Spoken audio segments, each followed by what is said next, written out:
Hay una noche que no se me olvida, una noche en la que el aire olía diferente, en la que el silencio pesaba de una manera que yo nunca había sentido antes, ni siquiera en los momentos más peligrosos de todo el tiempo que pasé adentro de esa organización. Una noche en la que vi algo que cambió para siempre la manera en que entiendo este país, el poder y lo que significa que alguien te mire a los ojos y te diga que está del lado de la ley.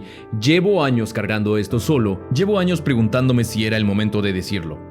Y llegué a la conclusión de que el momento nunca va a ser perfecto, que el miedo no va a desaparecer, que la única diferencia entre seguir callando y hablar es decidir que el peso de lo que sabes ya pesa más que el miedo de lo que te pueden hacer. Suscríbete a este canal si quieres entender cómo se mueve realmente el poder en México, si ya no te conformas con la versión oficial. Porque lo que voy a contar hoy es de las historias que más cuesta decir en voz alta y que más hacen falta que se escuchen. Mi nombre no importa para lo que voy a contar, lo que importa es lo que vi, lo que escuché y lo que cargué solo durante años, sin poder contárselo a nadie. Fui guardaespaldas del Mencho, de Nemesio Oseguera Cervantes, del líder del cártel Jalisco Nueva Generación, el CGNG. Estuve adentro de esa organización durante suficiente tiempo como para entender cómo funciona por dentro, cómo se toman las decisiones, qué tipo de conversaciones ocurren en los cuartos donde no hay cámaras y a los que nunca va a llegar ninguna investigación oficial, porque las personas que deberían investigarlos a veces están sentadas del otro lado de la mesa. Vi cosas que no se pueden describir sin que a quien las escucha se le revuelva algo por dentro. Escuché cosas que pensé que nunca iba a poder repetir. Pero de todas esas cosas, la que más me pesa, la que más me quitó el sueño y la que finalmente me empujó a abrir la boca, fue una cena. Una sola cena. En un cuarto donde no había cámaras, donde el protocolo era el silencio y donde se sentó a la misma mesa con el hombre más buscado de México, alguien que tú si vives en este país has visto en la televisión hablando de seguridad, de justicia, de bienestar ciudadano, un senador mexicano, un hombre electo, un hombre que dice representarte. Antes de seguir quiero ser claro sobre algo. No estoy aquí para hacer un show. No me interesa el drama ni el morbo por el morbo. Lo que voy a contar lo cuento porque llegué a un punto en que callar me estaba costando más que hablar. Porque hay cosas que no deberían quedarse enterradas en la memoria de un hombre que las vivió solo, sin que nadie más las sepa, sin que nadie más entienda lo que hay detrás de ciertas caras que aparecen en las noticias hablando de combate al crimen y de instituciones fuertes. Y porque, seré honesto, también hay un cálculo personal en todo esto. Cuando alguien sabe lo que yo sé, el silencio no es necesariamente la opción más segura. El silencio te hace vulnerable de una manera diferente, te hace prescindible. Y yo no quiero ser prescindible. Quiero que lo que sé exista en algún lugar más allá de mi propia cabeza. Que si algo me pasa, haya suficiente gente que sepa suficientes cosas. Eso también es parte de por qué estoy aquí. Para entender lo que pasó esa noche, primero tienes que entender en qué mundo me movía yo. Y ese mundo no es el que aparece en las películas ni en los corridos. Es más frío, más calculado. Más parecido a una empresa grande y eficiente que a cualquier otra imagen que tengas en la cabeza. El CGNG, cuando yo estuve adentro, no era solo una organización de hombres armados, que se mueven por las calles haciendo lo que se les da la gana. Era una estructura con jerarquías claras, con procedimientos establecidos, con una inteligencia operativa que a mí mismo me sorprendía a veces. Había reglas, había consecuencias claras para quien no seguía esas reglas. Había gente cuya función específica era analizar información, identificar oportunidades, mapear riesgos. No era caos, era lo contrario del caos. El Mencho no llegó a donde llegó porque fuera el más violento de los que andaban en esto.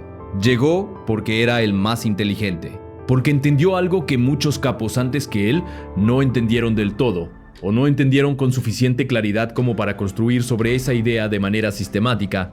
Entendió que las armas te dan territorio, pero que las relaciones te dan permanencia, que puedes tomar una plaza con fuerza y perderla en 6 meses si no tienes la estructura correcta debajo.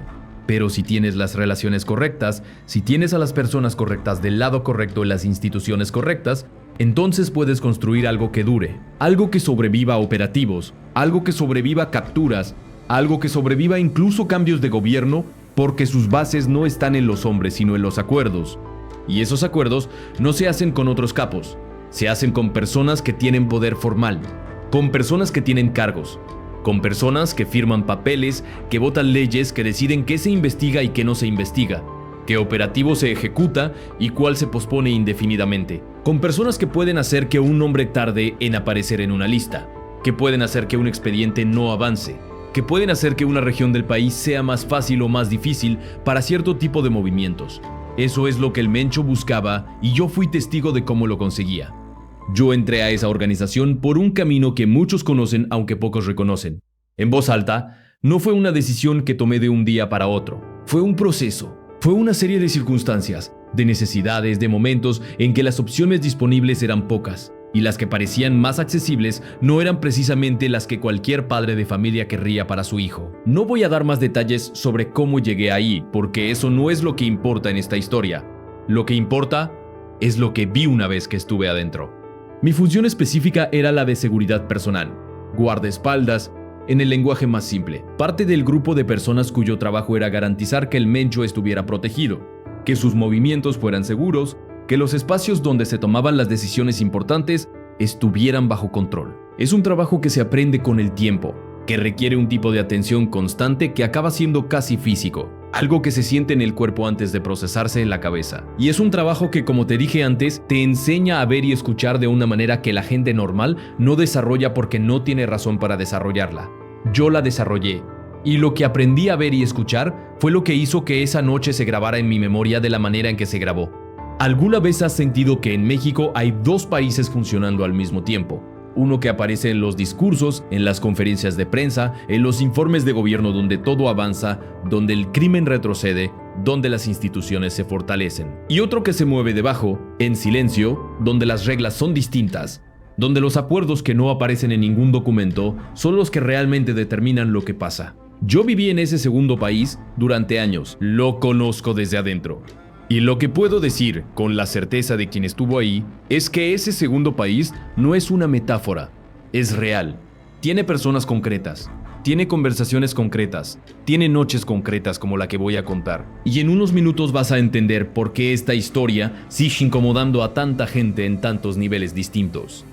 Había un periodo en que el CJNG estaban en una expansión que no se podía detener con facilidad.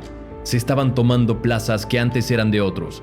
Se estaba consolidando presencia en estados donde antes la organización no tenía prácticamente nada. Era un momento de mucho movimiento, de mucha negociación, de muchas decisiones que debían tomarse rápido porque las ventanas de oportunidad se abren y se cierran, y el que no actúa a tiempo pierde lo que no va a recuperar fácilmente. En ese contexto, en ese momento de expansión acelerada, llegó lo que para mí en ese momento era simplemente parte del trabajo. Una visita, una cena, un encuentro que se había preparado durante semanas, con intermediarios, con verificaciones, con el tipo de protocolo cuidadoso que se usa cuando lo que está en juego es suficientemente importante como para que nada pueda salir mal. Esa es otra cosa que aprendí estando adentro, que las reuniones importantes no se improvisan, se construyen. Hay semanas, a veces meses, de trabajo previo antes de que dos personas que no se conocen en el sentido formal lleguen a un punto en que puedan estar en el mismo cuarto. Hay personas cuya función es hacer esos puentes.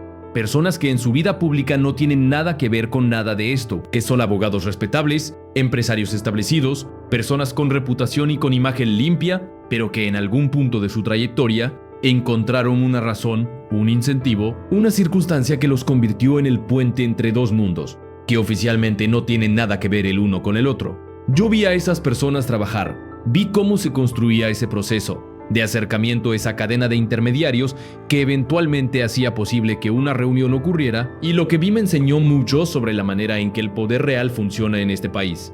Para la cena en cuestión, el proceso de preparación fue más largo de lo habitual, más cuidadoso, más verificado en cada paso. Eso me decía que el personaje que iba a llegar esa noche no era cualquiera. Era alguien con un perfil alto, alguien cuya presencia en ese tipo de reunión requería precauciones adicionales, alguien para quien el nivel de exposición era suficientemente serio como para que cada detalle tuviera que estar perfectamente controlado. Mi trabajo esa noche era, como siempre, ser parte del dispositivo de seguridad exterior. No me sentaba a la mesa, no era mi lugar. Mi lugar era el perímetro, la puerta, el espacio entre lo que ocurría adentro y cualquier cosa que pudiera venir de afuera. Y en ese lugar, con los años de entrenamiento que tenía, con la capacidad que había desarrollado para procesar información de manera simultánea, pude ver y escuchar más de lo que quizás esperaba que alguien en mi posición viera y escuchara. La propiedad donde se realizó la cena era privada. No voy a dar más detalles sobre su ubicación por razones que creo que no necesitan explicación. Lo que puedo decir es que era exactamente el tipo de lugar que se elige para este tipo de reuniones. Sin registros públicos, sin personal externo, sin cámaras de seguridad conectadas a sistemas que no estuvieran bajo control total, con acceso limitado a personas de confianza absoluta. El tipo de lugar que no existe en ningún mapa de la realidad oficial, pero que existe perfectamente en el mapa del poder real. Y lo que vi llegar esa noche fue a un senador mexicano. No voy a dar su nombre todavía. Tengo mis razones y las cuido, pero lo que sí puedo decir es que no era un desconocido. Era alguien con años en la política, con presencia en comisiones importantes, con un perfil público que lo ponía con frecuencia frente a los medios de comunicación. Era alguien cuya cara yo mismo había visto antes, en la televisión, dando el tipo de declaraciones que dan los políticos mexicanos sobre el combate al crimen organizado. Con esa fluidez aprendida, con esa convicción estudiada que se nota cuando la has visto suficientes veces y que te dice más sobre el oficio del político que sobre su relación real con lo que está diciendo. Y esa noche, ese mismo hombre llegó a esa propiedad privada, sin escolta visible, en un vehículo que no llamaba la atención, acompañado de pocas personas que se movían con la discreción de quien ha hecho este tipo de trayecto antes, y se sentó a cenar con el Mencho. Deja que eso se asiente un momento, porque yo sé que suena a algo que uno esperaría escuchar en una película o en un podcast de conspiraciones, pero no es eso. Lo vi yo, lo vi con mis ojos, lo vi de la misma manera en que estoy viendo ahora lo que tengo frente a mí. Y lo que vi no tenía nada de cinematográfico, tenía todo de real, tenía la textura opaca, mundana, casi aburrida de las cosas que ocurren en la realidad. Sin música de fondo, sin iluminación dramática, sin el momento de revelación que hace que una escena de película se sienta importante. Era solo un hombre que llegaba, que saludaba, que entraba, y que a nadie dentro de ese dispositivo le generaba la menor sorpresa. Porque para las personas que organizaron esa reunión, esto era exactamente lo que habían planeado que ocurriera. Y eso, precisamente eso fue lo primero que me golpeó. No la identidad de la persona, no el cargo que tenía, fue la normalidad. La forma en que algo que debería ser impensable ocurría con la misma cadencia tranquila de cualquier otra reunión que yo había visto organizarse en ese mundo. Como si la presencia de un senador en una cena con el líder de una organización criminal no fuera un evento extraordinario, sino simplemente la siguiente entrada en una agenda apretada. En unos minutos llego al detalle que hace que esta historia no sea solo una anécdota personal. El detalle que convierte lo que vi en algo con consecuencias directas para todos los mexicanos que ese senador dice representar. Pero antes, quiero que entiendas el contexto de lo que ya te describí, porque sin ese contexto, el detalle pierde parte de su peso. Dale like a este video si lo que estás escuchando te genera preguntas, porque más gente necesita hacerse estas preguntas. No escuché todo lo que se habló esa noche. Mi posición era exterior como te dije, pero escuché fragmentos. Observé actitudes. Percibí el tono general de una conversación que llegaba a mí en pedazos, filtrada por las paredes y por el movimiento de las personas, y que yo fui reconstruyendo con el contexto que tenía de cómo funcionaba esa organización, de qué tipo de temas se discutían en ese tipo de reuniones, de qué significaba cada referencia en el idioma específico que se usaba en esos espacios. Se habló de rutas, de presencia en ciertos territorios, de lo que podía ocurrir o dejar de ocurrir en ciertas regiones, dependiendo de ciertas decisiones, no en esos términos directos. En ese mundo nadie dice las cosas directamente. Se habla en un idioma que parece ambiguo desde afuera, pero que tiene una claridad perfecta para quien lo conoce. Un idioma que yo había aprendido a lo largo de los años, que había absorbido sin notarlo, y que esa noche me permitía entender lo que se decía, aunque no estuviera sentado en la mesa. Lo que se discutía, de acuerdo con lo que pude percibir y reconstruir, era el tipo de conversación que determina qué pasa con un territorio, qué nivel de presencia se permite, qué tipo de movimientos se facilitan o se dificultan, qué ocurre con operativos que podrían interferir con ciertos corredores. No sé si esa es la descripción técnicamente más precisa de lo que se habló, pero es la descripción más honesta de lo que yo pude entender en ese momento. Y lo que entendí era suficientemente claro como para que no me quedara ninguna duda de que lo que estaba ocurriendo en ese cuarto no era una conversación casual. Era un acuerdo que se estaba construyendo o actualizando. Era una transacción entre dos partes que sabían exactamente qué aportaba cada quien y qué esperaba recibir a cambio. La cena duró varias horas. Hubo comida, hubo bebida, hubo silencios cómodos. y momentos de conversación más animada. Hubo en algún punto de la noche el tipo de relajación en las posturas de los cuerpos que ocurre cuando las personas que están en una reunión sienten que las cosas van bien, que el entendimiento está llegando, que lo que vino a resolverse se está resolviendo. No era tensión, era lo contrario, era la calma específica de quien sabe que está en el lugar correcto, haciendo lo que tiene que hacer, y que las cosas van a salir como tienen que salir. Y fue en el momento de la despedida donde ocurrió lo que se me quedó más grabado. El senador se estaba preparando para irse.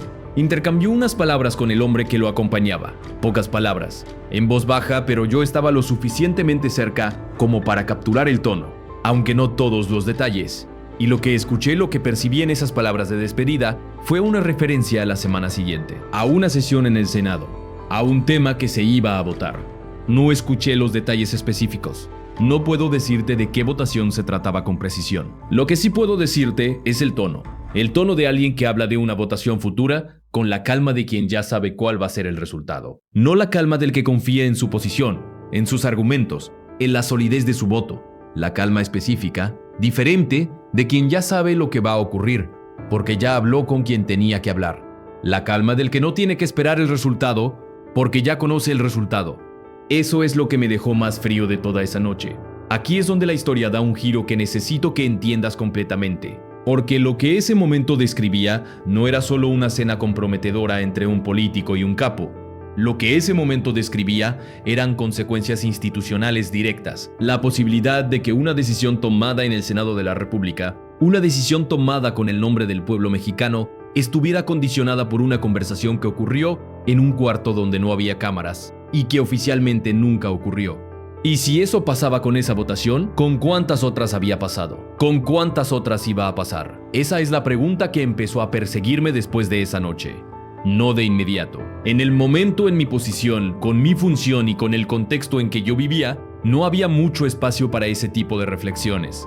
Había trabajo que hacer, había un perímetro que mantener, había una noche que concluir sin incidentes, pero después, en los días siguientes, esa pregunta volvía y seguía volviendo. Y fue una de las semillas de lo que eventualmente me trajo hasta aquí. Hay algo más que necesito contarles sobre lo que vi esa noche y en otras noches parecidas, porque esa cena no fue un evento único. Ya lo dije antes y quiero desarrollarlo porque creo que es importante que se entienda la dimensión de lo que estoy describiendo. El senador fue la figura más importante que recuerdo de ese periodo, pero no fue el único político que pasó por ese tipo de reuniones en el tiempo que yo estuve adentro de la organización. Hubo alcaldes. No voy a decir de qué municipios. Hubo funcionarios de nivel estatal, personas con cargos en secretarías, en organismos de seguridad, en instituciones que en el papel tienen la función de combatir exactamente lo que la organización representa. Hubo personas cuya presencia en ese tipo de reuniones me resultó más sorprendente que la del senador. No porque el senador lo fuera menos, sino porque yo las había visto en acción, había visto cómo se comportaban en público. Y la distancia entre esa imagen pública y lo que yo sabía de lo que hacían en privado era de las más grandes que he conocido. Para la organización, para la estructura del Mencho, estas relaciones no eran un lujo ni una estrategia secundaria. Eran parte del modelo de negocios. Eran tan centrales como el control de los corredores, como la gestión de los proveedores, como cualquier otra dimensión operativa de la estructura, y se administraban con la misma metodicidad, con los mismos criterios de evaluación, con la misma lógica de inversión y retorno que cualquier otro recurso. Yo lo vi en las conversaciones dentro de la organización. Cómo se hablaba de estas personas. No con respeto, eso hay que decirlo. No había admiración. No había el reconocimiento de iguales que uno podría imaginar. Había algo más frío, más parecido a la manera en que se habla de un insumo, de algo útil mientras funciona, de algo que se descarta sin pensarlo dos veces si deja de funcionar o si empieza a representar un problema. Era una frialdad que yo mismo tardé en procesar, porque hay algo en ver a un político conocido tratado como un recurso descartable, que te hace entender de una manera muy visceral lo que significa la diferencia entre tener poder real y aparentar tenerlo. Los políticos que entran en esas relaciones lo entendí con el tiempo. No lo hacen desde una posición de fuerza. Lo hacen desde una posición de debilidad, porque para cuando llegan a ese punto, la organización ya tiene información sobre ellos. Ya tiene el registro de los contactos previos, de los favores pequeños que se fueron acumulando, de las palabras dichas en conversaciones que fueron guardadas con más cuidado de lo que ellos imaginaban, y eso significa que quien entra no puede salir fácilmente, que cada paso dado lo ata más. Que la primera conversación que pareció inocua, el primer favor que pareció manejable, el primer encuentro que pudo justificarse de alguna manera, terminan siendo el principio de una cadena que se aprieta progresivamente. Yo vi ese proceso, lo vi construirse en tiempo real con algunas personas. Vi cómo la primera interacción era pequeña, cómo el primer favor tenía una escala que no generaba alarmas, cómo la segunda era un poco más comprometedora, y la tercera ya más, y cómo para el momento en que alguien llegaba al punto de estar sentado a una cena, el nivel de compromiso acumulado hacía que retroceder fuera prácticamente imposible. Cada paso dado hacia adelante hacía más costoso el paso de regreso. La información que la organización tenía era como un peso que crecía con cada interacción. Y ese peso era lo que garantizaba la continuidad. No la voluntad, no la convicción. El peso de lo que ya se había hecho y de las consecuencias que tendría que se supiera. Hay algo que quiero contar sobre la dimensión económica de todo esto, porque sin ella la imagen no está completa. El CGNG no era solo una organización criminal en el sentido que la gente imagina cuando escucha esas palabras. Era también una maquinaria económica de una escala que yo mismo tardé en comprender del todo, aunque estuviera adentro. Los recursos que manejaba eran de una magnitud que excedía lo que la mayoría de las empresas legales en México maneja en un año. Y esos recursos eran los que hacían posibles, entre otras cosas, las relaciones con actores institucionales que yo describí, porque la corrupción a ese nivel no se compra con billetes en un sobre, se compra de maneras mucho más sofisticadas, con inversiones en negocios que aparecen como perfectamente legales, con financiamiento de campañas que llega a través de personas que nadie asociaría con la organización, con empleos para familiares, con propiedades que aparecen a nombre de terceros, con favores que no tienen precio de lista, pero que tienen un costo perfectamente entendido por las dos partes. Una economía paralela de la reciprocidad que funciona con una precisión que el sistema financiero formal no siempre puede igualar porque éste no tiene las mismas libertades ni los mismos incentivos de cumplimiento. Yo vi parte de eso funcionar. Vi cómo se estructuraban algunas de esas relaciones económicas, cómo se movía el dinero en maneras que yo no habría podido describir con el vocabulario técnico correcto, pero que entendía en su lógica operativa. Vi a personas que en su vida pública eran empresarios respetables, con empresas registradas, con reputación construida durante años, que en su vida privada eran parte de esa maquinaria de una manera tan profunda que ya no era posible separar un mundo del otro. Y esas personas no eran el escalón más bajo, eran parte de la arquitectura que conectaba los recursos de la organización con el mundo de las instituciones y el poder formal. Eran el puente. El enlace entre lo que no puede aparecer en ningún registro y lo que necesita aparecer en todos los registros para ser legítimo. Eso me hizo entender algo sobre el poder que no se enseña en ninguna escuela, pero que se aprende muy rápido cuando estás adentro. Que el poder real no depende de que tu nombre aparezca en ningún cargo oficial. Depende de que las personas que tienen esos cargos necesiten de ti de una manera que no puedan satisfacer por otro lado. El Mencho no necesitaba un cargo. Necesitaba que los que tenían los cargos lo necesitaran a él. Y esa inversión de la dependencia era el corazón de la estrategia. Era lo que hacía que el sistema fuera tan estable, tan resistente a los cambios de gobierno y de administración. Porque la dependencia no cambia con las elecciones, la dependencia tiene su propia continuidad. También quiero hablar de la información, de cómo se manejaba la información dentro de la organización, especialmente la que venía de fuentes institucionales. Porque esa información era en muchos sentidos el activo más valioso de todo. Más valioso que el dinero, incluso, porque el dinero puede perderse. La información que te dice qué operativo viene, cuándo, con qué fuerza y hacia dónde, eso te da tiempo. Y el tiempo en ese mundo es la diferencia entre seguir operando y que todo se desmantele.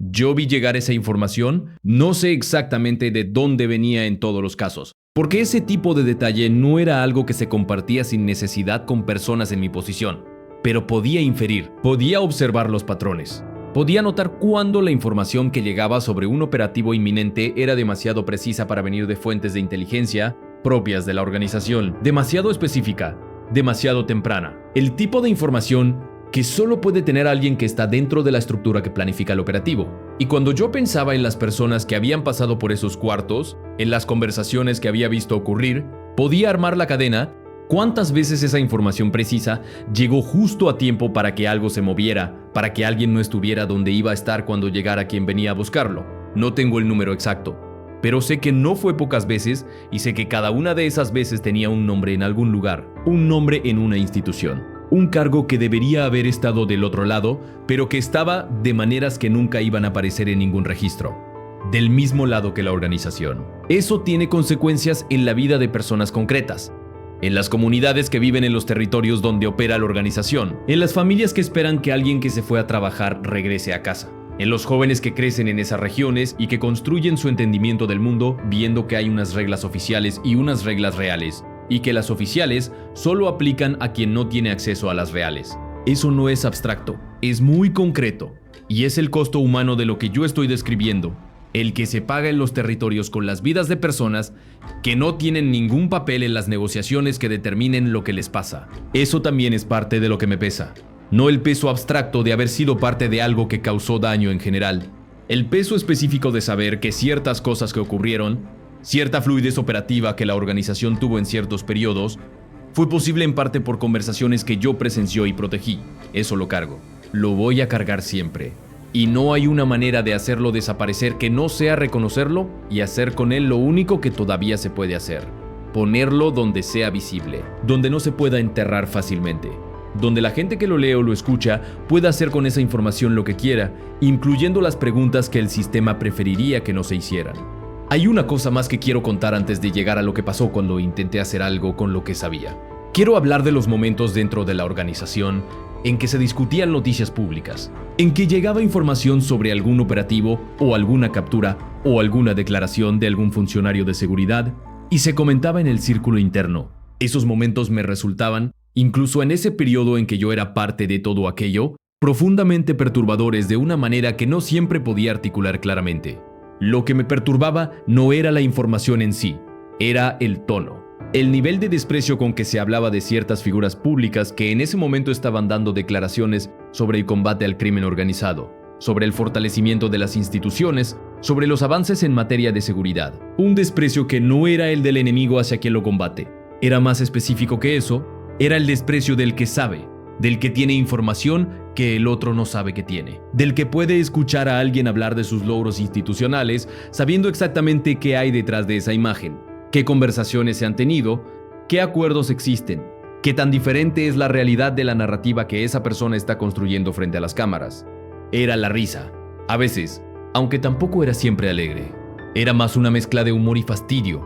Como cuando alguien ve a otra persona afirmar con convicción algo que sabe que es falso y no puede hacer nada con eso, excepto notarlo. Y esa risa me incomodaba. Me incomodaba porque me hacía ver claramente algo que en el día a día de estar adentro tendía a volverse opaco. La brecha, la distancia entre lo que se decía públicamente y lo que se sabía realmente, la dimensión de la mentira. No una mentira pequeña y manejable, sino una mentira estructural, sostenida colectivamente que servía para mantener en pie una narrativa que convenía a muchas personas simultáneamente, aunque por razones muy distintas. Ya estamos llegando a la parte más incómoda de todo esto, la que tiene que ver no solo con lo que pasé adentro, sino con lo que intenté hacer después, con los pasos que di para que lo que yo sabía llegara a algún lugar donde pudiera tener consecuencias reales, y con lo que ocurrió cuando lo intenté. Salir de la organización no fue algo que ocurrió en un momento. Fue un proceso que también llevó tiempo, que tuvo sus propias complicaciones, que dejó sus propias cicatrices. No voy a entrar en los detalles de cómo ocurrió, porque eso tiene implicaciones de seguridad que todavía son relevantes para mí. Lo que sí voy a decir es que en algún momento estuve afuera, y que una vez afuera, el peso de lo que sabía empezó a sentirse de una manera diferente. Más pesado en cierto sentido, porque ya no tenía la rutina, el contexto, la adrenalina cotidiana que mientras estás adentro, ocupan el espacio donde de otro modo estarían los pensamientos incómodos. Y fue en ese periodo, en ese tiempo después de haber salido, cuando empecé a procesar de verdad lo que había visto. No solo la escena, todo, la dimensión completa de lo que había sido parte, de lo que había facilitado con mi presencia y mi trabajo, de lo que había ocurrido mientras yo cumplía mi función, sin cuestionarme demasiado lo que me rodeaba. Y en ese proceso de procesamiento que no fue rápido ni fácil, llegué a la conclusión de que había cosas que no podían quedarse solo en mi cabeza. Intenté hacer llegar lo que sabía a personas que pudieran hacer algo con ello. No en México, donde no tengo confianza en que el proceso llegaría a algún lugar, sino a través de canales internacionales, a través de personas con acceso a estructuras que operan con una lógica diferente. Personas que en teoría tienen tanto la capacidad como el mandato de tomar en serio este tipo de información. Y lo que ocurrió con esos intentos es revelador. Más revelador quizás que muchas de las cosas que ya conté. Hubo interés inicial, Hubo preguntas muy detalladas, sesiones largas donde se me pedía que recordara cada detalle, que describiera cada cara, que reconstruyera cada conversación con la mayor precisión posible. Yo cooperé. Di lo que tenía, describí lo que vi, lo que escuché, lo que entendí. Y por un tiempo el proceso parecía ir a algún lugar, pero en algún punto algo cambió. No de manera abrupta, de manera gradual, casi imperceptible al principio. Las preguntas empezaron a ser menos específicas. Las respuestas tardaban más en llegar. Los contactos que había establecido empezaron a ser menos accesibles y eventualmente el proceso se detuvo, sin explicación formal, sin que nadie me dijera exactamente qué había pasado o por qué lo que parecía estar avanzando de repente había dejado de avanzar. No sé con certeza qué ocurrió. Puede ser que mi testimonio no fuera suficientemente sólido para sostener un proceso formal. Puede ser que hubiera consideraciones estratégicas o legales que yo desconocía. Pero también hay otra posibilidad, y es la que me resulta más difícil descartar dado todo lo que yo sé sobre cómo funcionan estas redes. Que en algún punto de la cadena de personas que tenían acceso a lo que yo estaba diciendo, la información llegó a alguien para quien era incómoda. Alguien que tenía los recursos y las conexiones para hacer que el proceso se detuviera. Para hacer que lo que yo había dicho quedara archivado en algún lugar donde no pudiera hacer daño. Para asegurarse de que el círculo volviera a cerrarse. Ese silencio también cuenta algo. Ese proceso que se detuvo sin explicación también es un dato. Y es un dato coherente con todo lo demás que yo sé y que ya describí. Porque si lo que yo vi esa noche es parte de un sistema y no de un evento aislado, entonces ese sistema tiene la capacidad de protegerse, de identificar las amenazas, de desactivarlas antes de que lleguen a un nivel donde no se puedan controlar. ¿Cómo me sentí con todo eso? Con el intento fallido, con el proceso que se detuvo, con la sensación de que lo que yo tenía para decir no llegó a ningún lugar donde pudiera importar de verdad. La respuesta honesta es que fue uno de los momentos más difíciles de todo este proceso, porque hay algo especialmente duro en creer que tienes información que importa, que por fin llegó el momento de hablar, que el costo personal de hacerlo valdrá la pena, y luego ver cómo el sistema se cierra sobre sí mismo y lo que tenías para decir queda flotando en el vacío sin que nada ocurra. Pero también hay algo que ese momento me enseñó. Me enseñó que los canales formales no son la única manera de que una información llegue a donde puede importar. Me enseñó que hay formas de contar una historia que no dependen de que una institución decida que vale la pena procesarla. Me enseñó que cuando suficiente gente sabe algo, cuando suficiente gente lo discute, cuando suficiente gente hace las preguntas que el sistema preferiría que no se hicieran, eso también es una forma de que la información tenga consecuencias. No siempre las consecuencias inmediatas y visibles que uno querría, pero consecuencias. La presión que genera el conocimiento público es real aunque sea difícil de medir. Activa la campanita para no perderte lo que viene, porque hay más piezas de este rompecabezas que todavía no están sobre la mesa. Hay algo que necesito decirles sobre la manera en que se vive este tipo de información, sobre el peso específico de saber cosas que no puedes compartir con nadie, que no puedes mencionar en ninguna conversación ordinaria, que no puedes usar para explicar por qué ves el mundo de la manera en que lo ves. Porque ciertas noticias te generan una reacción que la persona a tu lado no puede entender porque no tiene el contexto que tú tienes. Es un peso que se acumula. Es un aislamiento que se construye sin que te des cuenta. Porque la información que uno carga cambia la manera en que uno ve las cosas. Y cuando nadie a tu alrededor comparte esa información, la distancia entre lo que tú sabes y lo que los demás saben se convierte en una brecha que hace cada vez más difícil la conversación normal, cada vez más difícil la confianza, cada vez más difícil el tipo de conexión que hace que una persona se sienta parte de algo más que su propio mundo privado. Yo pasé años en esa situación, y lo que me mantenía cuerdo, si es que esa es la palabra correcta, era una pregunta que me hacía de madrugada cuando el ruido del día se callaba y quedaba solo con mis pensamientos. Una pregunta que no tenía respuesta satisfactoria, pero que tampoco dejaba de hacerse. La pregunta era simple. Si la gente que conozco, si las personas que me conocieron antes de todo esto, supieran lo que yo sé, lo que vi, lo que fui parte, ¿qué pensarían? No de mí, necesariamente. De este país, de las personas que lo representan. De la distancia entre lo que se les dice que ocurre y lo que realmente ocurre. No tengo respuesta para esa pregunta.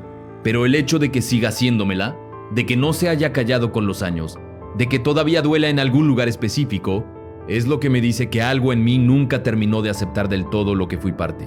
Y ese algo, esa resistencia que se quedó allí aunque la circundaran todo tipo de otras cosas, es lo que finalmente me trajo hasta aquí, hasta el punto en que hablar se volvió posible. en que el peso de lo que sé se convirtió en algo que se puede compartir, en que la historia que cargué solo durante años puede empezar a ser también la historia de los que la escuchan. Suscríbete a este canal si quieres seguir escuchando este tipo de historias, las que no aparecen en los noticieros, las que el sistema prefiere que no salgan, no como un gesto pasivo, como una decisión de estar informado, de no aceptar la versión oficial sin cuestionarla. Dale like a este video si lo que escuchaste hoy te parece importante, si crees que más mexicanos deberían conocer lo que hay detrás de ciertas caras, y en los comentarios dime qué parte de esto te generó más preguntas, qué parte te hizo más ruido, si crees que lo que conté tiene el potencial de cambiar algo o si ya perdiste la fe en que algo pueda cambiar en este país. Esa última pregunta me interesa especialmente porque es la que yo me sigo haciendo. Y no tengo la respuesta, pero creo que hacérsela ya es mejor que dejar de hacérsela. El senador del que hablé sigue activo, sigue en su cargo, sigue dando declaraciones, sigue sentado en comisiones que tienen que ver con seguridad, con justicia, con instituciones. Sigue siendo parte del sistema como si esa noche nunca hubiera ocurrido. Y quizás lo peor de todo no es que siga activo. Lo peor es que probablemente no es el único. Que en algún rincón de la arquitectura política de este país hay otros nombres, otras cenas, otras noches que también olían diferente y que también esperan que alguien que estuvo ahí decida que ya no puede seguir callando. Esas historias existen. Yo sé que existen porque fui testigo de parte de ellas. Y mientras existan, hay una conversación que hace falta tener. Lo que conté hoy es solo parte de lo que sé. Hay más. Hay detalles que todavía no estoy listo para revelar. Nombres que no estoy en condiciones de mencionar todavía. Piezas de esta historia que requieren más tiempo, más protección, más circunstancias que todavía no están dadas. Pero lo que conté hoy es real. Ocurrió. Yo estuve ahí, lo vi, lo escuché, lo guardé durante años. Y ahora lo saben ustedes también. Y eso, que ya no sea solo mío, que ya exista en un lugar más allá de mi propia cabeza, es algo que no se puede deshacer. México merece saber lo que ocurre en los cuartos donde no hay cámaras. Los mexicanos merecen entender por qué ciertas cosas pasan y por qué ciertas cosas no pasan, por qué ciertos nombres aparecen en los noticieros con la frecuencia con que aparecen y por qué ciertos temas nunca terminan de resolverse, aunque se hablen durante años. Yo no tengo todas las respuestas, pero tengo algunas, y las que tengo, las que viví de primera mano, las estoy poniendo sobre la mesa. No sé qué va a pasar después. No sé si lo que conté hoy va a tener consecuencias o si va a quedar flotando sin que nadie haga nada con ello. No sé si el sistema que describí tiene la capacidad de absorber este tipo de revelaciones y seguir girando como si nada como lo ha hecho antes. Pero sé que no me arrepiento de haberlo dicho. Y después de tanto tiempo cargando esto solo, eso ya es mucho. Quiero hablar de algo que no mencioné todavía y que me parece importante para que se entienda completa la imagen de lo que estoy describiendo. Quiero hablar de la geografía, de los territorios, de lo que significa para las personas que viven en las regiones donde opera una organización como el CGNG que existan los acuerdos que yo describí.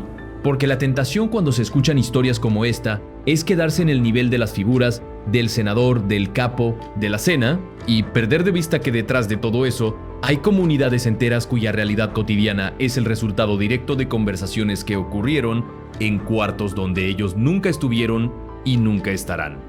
Yo estuve en esos territorios, no como turista ni como observador, como parte de la estructura que opera en ellos. Y lo que vi en esas comunidades, la manera en que la gente vive, la manera en que los niños crecen, la manera en que los jóvenes toman decisiones sobre su futuro en contextos donde las opciones legítimas son escasas, y las opciones que ofrece la organización son visibles y accesibles.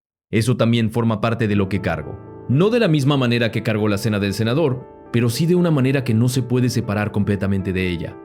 Porque los acuerdos que se hacen en los cuartos sin cámaras no son abstractos, se traducen en condiciones concretas en el territorio, en si hay operativos o no los hay, en si ciertas actividades pueden realizarse con fluidez o encuentran obstáculos, en si el Estado aparece en esas comunidades con su función real o simplemente no aparece, o aparece de maneras que hacen más daño que bien.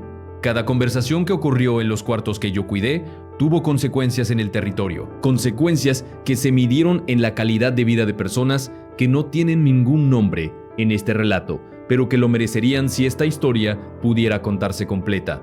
Hay una pregunta que me han hecho las pocas personas que saben algo de lo que sé. Una pregunta que en principio parece obvia, pero que cuando uno la piensa bien no lo es tanto. La pregunta es, ¿cómo es posible que personas con el nivel de poder, de inteligencia, de acceso a información que tienen los funcionarios que yo vi en esos cuartos decidan hacer lo que hacen. ¿Cómo llega alguien que en algún momento de su vida tuvo razones para querer ser político, para querer tener ese cargo, para querer ejercer esa función, al punto en que se sienta a cenar con el líder de una organización criminal? La respuesta que yo tengo, basada en lo que vi y en cómo lo vi, es que casi nunca ocurre de un solo golpe. No hay un momento de decisión clara en que alguien diga, a partir de ahora voy a estar del otro lado. El proceso es gradual. Empieza en algún punto pequeño, en algún favor que parece manejable, en alguna conversación que parece inocua, en alguna relación que parece ventajosa, y se va construyendo capa por capa, paso por paso, de una manera que hace que en cada momento la decisión de dar el siguiente paso parezca más razonable que la de no darlo, porque no darlo ya implica perder lo que se ganó en los pasos anteriores. Es una trampa diseñada para funcionar exactamente así. Y funciona bien. Yo lo vi funcionar. Y hay algo en haberlo visto funcionar desde adentro que me hace difícil el juicio simple, la condena directa de las personas que caen en eso. No porque lo que hacen no sea reprobable, es reprobable. Tiene consecuencias reales sobre vidas reales, pero entender cómo funciona el proceso me hace ver que el problema no es solo individual, es estructural. Es que hay un sistema diseñado para capturar a las personas que entran en su campo de acción. Un sistema con recursos, con paciencia, con la inteligencia operativa para identificar vulnerabilidades y explotarlas. Y frente a ese sistema, la virtud individual no siempre es suficiente. A veces ni siquiera se sabe que uno está siendo operado hasta que ya es tarde para salir limpiamente. Eso no es una justificación, es una descripción. Y creo que la descripción honesta importa más que la condena simple, porque la condena simple no te dice cómo evitar que el proceso se repita. La descripción honesta sí. También quiero hablar de lo que yo esperaba que pasara cuando decidí hablar, de la imagen que tenía en mi cabeza de cómo funcionaría el proceso, porque creo que esa imagen me dice algo importante sobre la ingenuidad que todavía me quedaba después de todo lo que había visto. Yo esperaba que la información que tenía fuera recibida como lo que era, testimonio de primera mano sobre algo que debería importarle a cualquier persona con responsabilidad institucional de hacer que el Estado funcionara como debía. Esperaba que hubiera un proceso, que hubiera consecuencias, que lo que yo había visto se tradujera en algo concreto.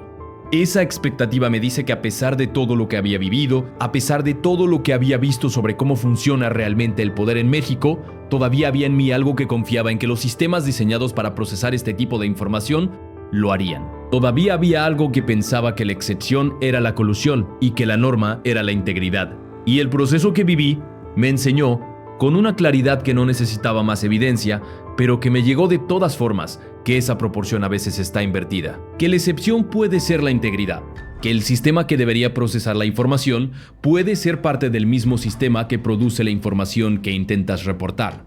Eso es lo más difícil de aceptar. No la corrupción en sí, la extensión de la corrupción. La profundidad con que penetra en estructuras que en el papel existen para combatirla. La manera en que encuentra sus caminos incluso en los lugares que uno esperaría que fueran impermeables. Porque si esos lugares no son impermeables, entonces, ¿dónde queda la esperanza de que algo cambie? ¿De dónde viene el cambio si los mecanismos diseñados para producirlo son parte del problema? Yo no tengo una respuesta satisfactoria para esa pregunta. La busqué durante mucho tiempo, la sigo buscando. Lo que sí tengo es la convicción de que el primer paso hacia cualquier tipo de cambio real es que la gente sepa. Que la brecha entre lo que ocurre y lo que la gente cree que ocurre se cierre, aunque sea un poco, aunque sea en partes pequeñas, aunque sea de maneras que no producen resultados inmediatos, porque una sociedad que sabe lo que ocurre tiene más herramientas para exigir que cambie que una sociedad que confía en la versión oficial sin cuestionarla. Eso es lo que me trajo aquí, no la expectativa de que lo que voy a decir va a resultar en algo concreto, mañana. La convicción de que ponerlo en el espacio público, de que hacer que exista en un lugar más allá de mi propia cabeza, de que permitir que la gente que lo escucha lo procese, lo discuta, lo comparta, lo use como contexto para entender otras cosas que ve y escucha. Es algo que vale la pena, aunque sus consecuencias sean difíciles de rastrear y de medir. Quiero hablar un momento de los intermediarios, de las personas que hicieron posible la cena que describí y otras reuniones parecidas, porque esas personas son parte fundamental de la historia y casi nunca aparecen en ninguna narrativa sobre el crimen organizado y el poder político. Se habla del capo y del político. No se habla del hombre en el medio, del abogado, del empresario, del asesor, del periodista, del académico del operador de bajo perfil que conoce a todos y que sirve como puente sin que su nombre aparezca en ningún lugar. Esas personas existían. Yo las vi llegar a reuniones de planificación, las vi recibir instrucciones, las vi regresar con información que habían conseguido en el mundo en el que también se movían, el mundo formal, el mundo de las instituciones, el mundo donde se sienta a tomar café con un funcionario y se habla de cosas que parecen generales, pero que para quien conoce el contexto tienen un significado muy específico. Esas personas son, en muchos sentidos, las más difíciles de detectar y las más difíciles de remover de la ecuación, porque no tienen una relación directa con la organización que pueda ser probada fácilmente. Su función es exactamente su protección. Son el nivel de separación entre los mundos que hace que la responsabilidad sea difícil de asignar, que la prueba sea difícil de construir, que cualquier investigación llegue hasta cierto punto y luego encuentre un vacío donde debería haber un nombre. Yo vi a esas personas operar durante años, y lo que puedo decir de ellas es que su motivación no era siempre el dinero, aunque el dinero siempre estaba presente en alguna forma. A veces era el miedo, a veces era la presión acumulada de favores que se habían ido aceptando sin entender del todo lo que implicaban. A veces era algo más parecido a la fascinación, a la sensación de estar cerca de un poder que en el mundo normal no tendrían. Y a veces era simplemente que habían llegado a un punto donde ya no tenían salida, donde el costo de salir era mayor que el costo de quedarse, donde la única opción que les parecía real era seguir siendo útiles y esperar que el equilibrio se mantuviera. Ninguna de esas motivaciones hace lo que hacían menos reprobable, pero entenderlas ayuda a entender por qué el sistema es tan resistente, por qué no se desmantelan capturando a los protagonistas principales, por qué hay una resiliencia en estas estructuras que desafía la lógica de los operativos más grandes y más publicitados. El sistema no depende de ninguna persona en particular, depende de las relaciones, y las relaciones tienen una manera de reconstituirse, de encontrar nuevos vehículos, de adaptarse a las circunstancias cambiantes, que hace que eliminar a los individuos no sea suficiente para eliminar la estructura. Eso lo aprendí siendo parte de esa estructura, y ese aprendizaje es uno de los que más me pesan, porque implica que lo que estoy contando no es solo historia, es el presente, es lo que sigue ocurriendo en distintos niveles, con distintos nombres, con distintas caras, pero con la misma lógica, y si la lógica no cambia, si las condiciones que hacen posibles esos acuerdos no cambian, si las vulnerabilidades que esa estructura explota no se abordan de manera estructural, entonces las cenas van a seguir ocurriendo, en distintos lugares, con distintas personas, con distintas noches que van a oler diferente para quien las presencie y que van a quedarse guardadas en algún lugar durante años, esperando que alguien decida que ya no puede seguir callando. Hay algo sobre la naturaleza del miedo que quiero compartir, porque creo que es central para entender por qué estas historias tardan tanto en salir. El miedo que se siente cuando sabes algo que no deberías saber no es el miedo agudo, el que se siente cuando hay un peligro inmediato y visible. Es un miedo más parecido a la neblina, un miedo que no tiene un objeto claro, que no tiene una amenaza específica frente a ti, pero que está en el fondo de todo, en cada conversación que tienes, en cada decisión de a quién le cuentas, que en cada momento en que piensas si hablar o no hablar, si decir o no decir, si confiar o no confiar. Ese tipo de miedo cansa de una manera particular. Cansa porque no tiene resolución fácil. No desaparece cuando se pasa el peligro inmediato, porque el peligro inmediato no existe. Existe el peligro potencial, que es permanente, que está atado a la información que tienes y que no va a desaparecer porque tú decidas ignorarla o porque el tiempo pase. Esa información te pertenece de una manera que no es posible deshacerse. Y mientras exista, el riesgo asociado a ella existe también. Aprendí a vivir con ese miedo, aprendí a reconocerlo sin dejar que me paralizara. Y en ese proceso de aprender a convivir con él, llegué a entender algo que me parece útil para cualquiera que esté en una situación similar, que el miedo que genera la información que tienes no disminuye con el silencio, a veces aumenta, porque el silencio acumula presión. El silencio hace que lo que sabes pese más con el tiempo, no menos. Y en algún punto, el peso de seguir callando se vuelve más difícil de cargar que el peso de las consecuencias posibles de hablar. Ese fue mi punto. Ese es el punto en que estoy. Y hay algo en llegar a ese punto, en finalmente tomar la decisión de abrir la boca, que tiene algo de alivio aunque el miedo no desaparezca. Algo que se parece a respirar después de haber contenido la respiración durante demasiado tiempo. No paz, no tranquilidad, pero alivio. El alivio de que lo que sé ya no está solo adentro de mí. El alivio de que existe en un lugar que no depende solo de que yo siga vivo para seguir existiendo, Eso también es parte de por qué estoy aquí. Porque el día que esto exista en el espacio público, en la cabeza de personas que lo escucharon y lo procesaron, ese día, lo que sé ya no es solo mío. Y eso me da una forma de seguridad que ningún proceso formal me ha podido dar hasta ahora. Hay una última cosa que quiero decirles antes de terminar. Algo que no es sobre el Mencho, ni sobre el senador, ni sobre la cena, ni sobre los procesos que se detuvieron. Algo más personal, algo sobre lo que significa haber sido parte de esa estructura y haber salido. Hay personas que cuando salen de un mundo como ese, lo procesan de una manera que se cierra, que catalogan lo que vivieron como un periodo de su vida, lo archivan y siguen adelante sin mirarlo demasiado de frente. No los juzgo. Entiendo que es una manera de sobrevivir. Entiendo que mirar de frente todo lo que uno fue parte puede ser demasiado, que hay cosas que si las miras de frente con toda su dimensión pueden paralizar más que liberar. Yo no pude hacerlo así. No pude archivar esos años como si fueran un periodo del que salí y que no tiene nada que ver con lo que soy ahora. Porque lo que viví cambió la manera en que veo las cosas de maneras que ya no se pueden deshacer. Cambió la manera en que veo las instituciones. Cambió la manera en que escucho las declaraciones de los funcionarios. Cambió la manera en que leo las noticias sobre operativos y capturas y avances en el combate al crimen organizado. Tengo un contexto que la mayoría de las personas no tienen. Y ese contexto hace que ciertas cosas que la gente da por sentadas me resulten profundamente falsas. No puedo fingir que no tengo ese contexto. No puedo ver las noticias con los ojos de alguien que no sabe lo que yo sé. Y la tensión entre lo que sé y lo que se dice públicamente se fue volviendo cada vez más difícil de sostener en silencio. Hasta que llegué al punto en que la única manera de no volverme loco con esa tensión era hacer exactamente esto. Contarla, ponerla afuera, permitir que otros la escuchen y hagan con ella lo que quieran. ¿Qué quiero que haga la gente con lo que conté hoy? No tengo una respuesta precisa. No soy político, no soy abogado, no soy periodista. No tengo un plan para lo que debería ocurrir después de que esto se sepa. Lo que sí tengo es la convicción de que una persona que sabe algo tiene más poder que una persona que no sabe nada. Que una comunidad que entiende cómo funciona realmente el poder tiene más herramientas para exigir que funcione diferente. Que las preguntas que se hacen en voz alta en suficientes lugares tienen una manera de llegar a donde necesitan llegar, aunque el camino no sea directo ni rápido. Eso es lo que espero. No que mañana pase algo concreto. Que la información que conté hoy exista. Que esté en el espacio donde la gente puede encontrarla. Que forme parte de la conversación que este país necesita tener sobre sí mismo. Una conversación que no es cómoda, pero que es necesaria.